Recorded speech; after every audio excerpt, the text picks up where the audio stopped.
आप सभी को याद होगा कि पिछले साल जब श्रेयस अय्यर और ईशान किशन को सेंट्रल कॉन्ट्रैक्ट से बाहर निकाल दिया गया था, उसके बाद बहुत ज्यादा बवाल हो गया था।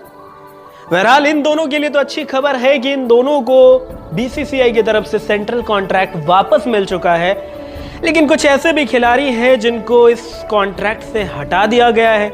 वहीं कुछ ऐसे भी खिलाड़ी हैं जिनको सेंट्रल कॉन्ट्रैक्ट का हिस्सा बना लिया गया है। तो आइए जानते हैं अपडेटेड सेंट्रल कॉन्ट्रैक्ट क्या क्या है। यहां सेंट्रल कॉन्ट्रैक्ट जो है वो लगभग 4 कैटेगरी में बांटा गया है, जहां पर ग्रेड A+ है, A है, ग्रेड B है और ग्रेड C है। ग्रेड A+ में 4 एथलीट्स को रखा गया है: रोहित शर्मा, विराट कोहली, जसप्रीत बुमराह और रविंद्र जडेजा। ग्रेड A में 6 एथलीट्स को यहां पर जगह मिली है: ऋषभ पंत, जिनको की प्रमोशन भी मिला है आप कह सकते हैं। इसके अलावा मोहम्मद शामी, मोहम्मद सिराज, KL राहुल, शुभमन गिल और हार्दिक पांड्या को जगह मिल चुकी है ग्रेड A में। ग्रेड B में आपको 5 एथलीट नजर आने वाले हैं: सूर्य कुमार यादव, कुलदीप यादव, अक्षर पटेल, श्रेयस अय्यर और यशस्वी जायसवाल।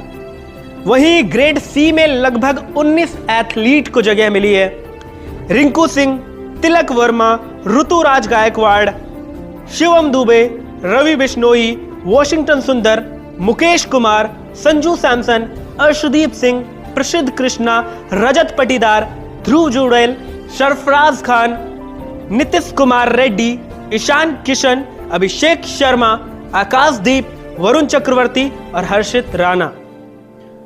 और जिनको जिनको इस लिस्ट से बाहर किया गया है सेंट्रल कॉन्ट्रैक्ट की लिस्ट से, वो हैं शार्दुल ठाकुर, जितेश शर्मा, KS भरत, आवेश खान, विजय कुमार वैशाख, उमरान मलिक, यश दयाल और कावीरप्पा। आपको क्या लगता है कौन से वो खिलाड़ी हैं जो सेंट्रल कॉन्ट्रैक्ट में डिजर्व करते थे और उनका नाम नहीं है, या फिर डिजर्व नहीं करते थे और उनका नाम है?